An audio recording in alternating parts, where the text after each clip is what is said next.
আসসালামু আলাইকুম।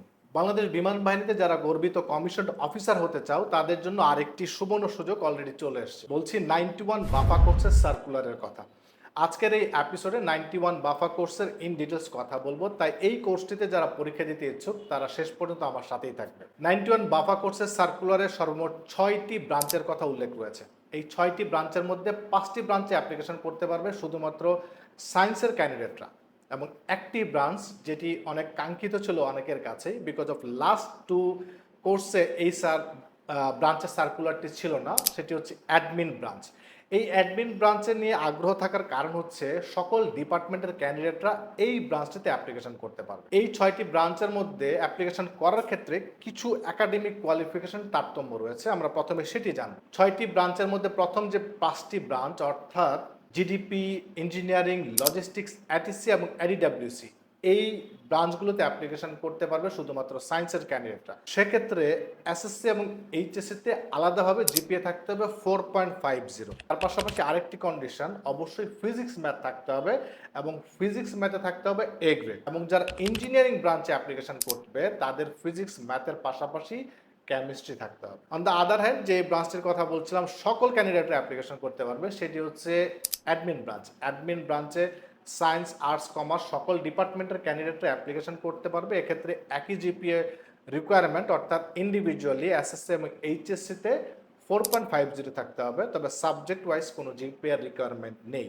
এই যে কোয়ালিফিকেশন একাডেমিক সেটিগুলো বললাম হচ্ছে আমাদের ন্যাশনাল কারিকুলামের যারা স্টুডেন্ট তাদের ক্ষেত্রে। যারা ইংলিশ মিডিয়ামের স্টুডেন্ট তাদের ক্ষেত্রে ও লেভেলের কথা, ও লেভেলে ফিজিক্স, ম্যাথ সহ 5টি বিষয়ে বি গ্রেড এবং এ লেভেল অর্থাৎ অ্যাডভান্স লেভেলে ফিজিক্স, ম্যাথে বি গ্রেড। এই রিকোয়ারমেন্ট থাকলে যারা ইংরেজি মাধ্যমের ক্যান্ডিডেট তারাও অ্যাপ্লিকেশন করতে পারবে। এই ছিল জিপিএ রিকোয়ারমেন্ট। পরবর্তীতে হচ্ছে আমাদের এইজ লিমিটেশন। এইজ লিমিটেশন যেহেতু এই ব্যাচটি অর্থাৎ 91 বাফা কোর্সের যোগদানের তারিখ নির্ধারণ করা হয়েছে 19 ডিসেম্বর 2024। এই তারিখে বয়স হতে হবে 16.5 থেকে 22 বছর। আমরা জানি সেনা এবং নৌবাহিনীতে বয়স চাওয়া হয় 21 বছর পর্যন্ত, বাট এয়ারফোর্সের ক্ষেত্রে আরেকটি সুবিধা হচ্ছে এইখানে বয়সটা চাওয়া হয় 1 বছর বেশি, অর্থাৎ 22 বছর পর্যন্ত। এটিও কিন্তু আমি বলবো যে একটি সুবর্ণ সুযোগ। এই হচ্ছে এইজের যে কোয়ালিফিকেশান রিকোয়ারমেন্ট সেটি। পরবর্তীতে আমাদের ফিজিক্যাল যে রিকোয়ারমেন্ট, সেক্ষেত্রে প্রথমেই গুরুত্বপূর্ণ ইস্যু হচ্ছে হাইট। হাইটের ক্ষেত্রে ছেলেদের জন্য 5 ফিট 4 ইঞ্চি এবং মেয়েদের জন্য 5 ফিট 2 ইঞ্চি। তবে ফিমেল ক্যান্ডিডেটদের মধ্যে যারা জিডিপি ব্রাঞ্চে অ্যাপ্লিকেশন করতে চাও তাদের ক্ষেত্রে হাইটের যে রিকোয়ারমেন্ট সেটি ছেলেদের মধ্যেই 5 ফিট 4 ইঞ্চি। এই ছিল একাডেমিক এবং ফিজিক্যাল কোয়ালিফিকেশন। ছোটোখাটো আরও যে কোয়ালিফিকেশনগুলো রয়েছে সেগুলো আর উল্লেখ করলাম না, সেগুলো সকলেরই মোটামুটি জানা রয়েছে। সো এই কোয়ালিফিকেশানগুলো থাকার পরে একজন ক্যান্ডিডেট কিন্তু অ্যাপ্লিকেশান করতে পারবে এবং অ্যাপ্লিকেশান করে পরীক্ষায় অংশ নিতে পারবে।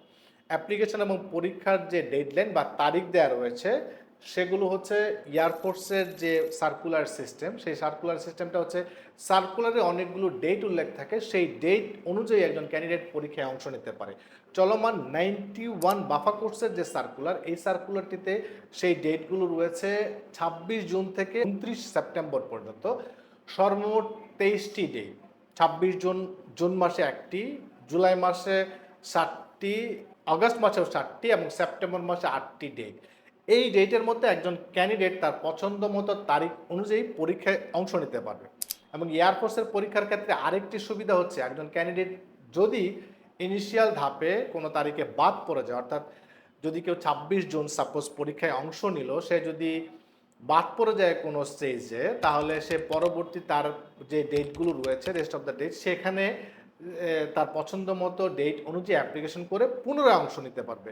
এটা হচ্ছে এয়ারফোর্সে বারবার পরীক্ষা দেওয়ার একটা ভালো সুযোগ বলতে আমি বলবো। তবে আমি চাই যে তোমরা একবারে পরীক্ষা দিয়েই ওভারকাম করতে পারো, এবং একবারে পরীক্ষা দিয়েই যাতে ওভারকাম করতে পারো সেজন্য বেস্ট একটা প্রিপারেশন নেওয়া প্রয়োজন। আর প্রিপারেশনে যাওয়ার আগে আমাদের কিভাবে প্রিপারেশন নেব, আমরা যদি প্রথমে দেখি এয়ারফোর্সের পরীক্ষার যে প্রসিডিওর, পরীক্ষার যে সিস্টেম, সেটি কিন্তু অন্যান্য বাহিনীগুলোতে আর্মি এবং নেভির ক্ষেত্রে কিছুটা ডিফারেন্স হচ্ছে আর্মি এবং নেভিতে প্রথমে হয়ে থাকে ইনিশিয়াল মেডিকেল টেস্ট এবং ভাইবা। বাট এয়ারফোর্সে হয়ে থাকে প্রথমে রিটেন টেস্ট, তারপরে মেডিকেল, তারপরে ভাইবা, দেন হচ্ছে ফাইনাল যে আইএসএস। সো প্রথমে যেহেতু রিটেন টেস্ট হয়ে থাকে, এই রিটেন টেস্টটিতে যেহেতু আমরা বলছি যে 6টি ব্রাঞ্চের কথা উল্লেখ রয়েছে, একটি ব্রাঞ্চের ক্ষেত্রে ব্রাঞ্চ ভেদে পরীক্ষার কিছু তারতম্য রয়েছে। যে সকল candidate GDP, engineering, logistics, ATC, ADWC এই ব্রাঞ্চগুলোতে অ্যাপ্লিকেশন করবে, অর্থাৎ সায়েন্সের স্টুডেন্ট যারা, তাদের ক্ষেত্রে পরীক্ষার প্রসিডিউর একরকম হয় এবং অ্যাডমিন ব্রাঞ্চের ক্ষেত্রে পরীক্ষার আরেক রকম, অর্থাৎ রিটেন পরীক্ষার ক্ষেত্রে কিছুটা পার্থক্য রয়েছে।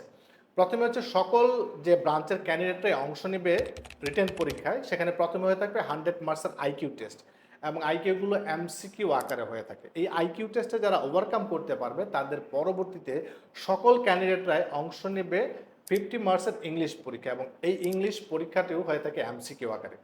এই ইংলিশ পরীক্ষাও যারা ওভারকাম করবে, অর্থাৎ যারা আইকিউ টেস্টে ওভারকাম করবে তারা কিন্তু ইংলিশ পরীক্ষায় অংশ নিতে পারবে এবং ইংলিশ পরীক্ষায় যারা ওভারকাম করতে পারবে তারা যে সকল ক্যান্ডিডেট সায়েন্সের ব্রাঞ্চগুলোতে পরীক্ষা দেবে তাদের হয়ে থাকবে 50 মার্কসের ফিজিক্স, ম্যাথ। অ্যাডমিন ব্রাঞ্চের তাদের হয়ে থাকবে 50 মার্কসের জেনারেল নলেজ। অর্থাৎ স্টেপ বাই স্টেপ কিন্তু পরীক্ষাগুলোতে পাশ করতে পারলে পরবর্তী স্টেজে একজন পরীক্ষায় অংশ নিতে পারবে। আমাদের 2টি বই রয়েছে এয়ারফোর্সের টোটাল প্রিপারেশন কমপ্লিট করার জন্য। প্রথমটি হচ্ছে fighters air force guide. Fighters air force guide exclusive একটি প্রিপারেশনের জন্য অনিবার্য, এটি ফাইটার্স এয়ারফোর্স গাইড এক্সক্লুসিভ। এই বইটিতে তোমরা পাবে সাবজেক্ট ওয়াইজ টোটাল সলিউশন, অর্থাৎ যেভাবে পরীক্ষা হয়ে থাকে আইকিউ, ইংলিশ, ফিজিক্স, ম্যাথ এবং জানানো সকল কিছুর সলিউশন, পাশাপাশি বিগত বছরগুলোর যে কোশ্চেন অ্যান্ড সলিউশন সেগুলো পাচ্ছ এবং তার পাশাপাশি পাবে ভাইবা টোটাল প্রিপারেশন।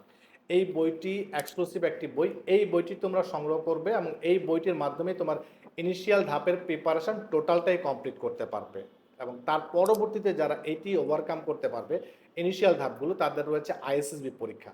আইএসএসবি টেস্টের জন্য আমাদের রয়েছে এই বইটি, অর্থাৎ ফাইটার্স আইএসএসবি গাইড, এটিও একটি এক্সক্লুসিভ। এই দুটি বই তোমার বাফা কোর্সের সম্পূর্ণ প্রিপারেশন কমপ্লিট করতে পারবে এই দুইটি বইয়ের মাধ্যমে। এটি সংগ্রহ করতে পারো বাংলাদেশের যে কোনো প্রান্ত থেকে বাসায় বসে কুরিয়ার সার্ভিসের মাধ্যমে, আর তার জন্য এখনই আমাদের নাম্বারে যোগাযোগ করতে পারো। এবং তার পাশাপাশি আমাদের অনলাইন এবং অফলাইন ব্যাচ রয়েছে। যারা সরাসরি আসতে চাও তারা সরাসরি আসতে পারে এবং যারা এই মুহূর্তে সরাসরি আসতে পারবে না, আমাদের অনলাইন ব্যাচ রয়েছে। ফুল কোর্স করতে পারবে, অর্থাৎ ইনিশিয়াল রিটেন, ভাইবা এবং আইএসএসবি কোর্স সহ কমপ্লিট আকারে তোমরা কোর্স করতে পারে এবং পার্ট বাই পার্টও তোমরা চাইলে কোর্স করতে পারবে, অর্থাৎ রিটেন এবং প্রিলি এগুলো আগে, তারপর আইএসএসবি পার্ট বাই পার্টও কোর্স করতে পারবে। সো এই ছিল আজকের এপিসোডে। তোমাদের আরও যদি কিছু জানার থাকে অবশ্যই আমাদের দেয়া যে 2টি নাম্বার রয়েছে সেই নাম্বারগুলোতে যোগাযোগ করবে। আর আরও কোন বিষয়গুলো জানতে চাও সেটি কমেন্টস আকারে আমি জানাবে, আমি পরবর্তী সেইগুলো নিয়ে এপিসোড করব।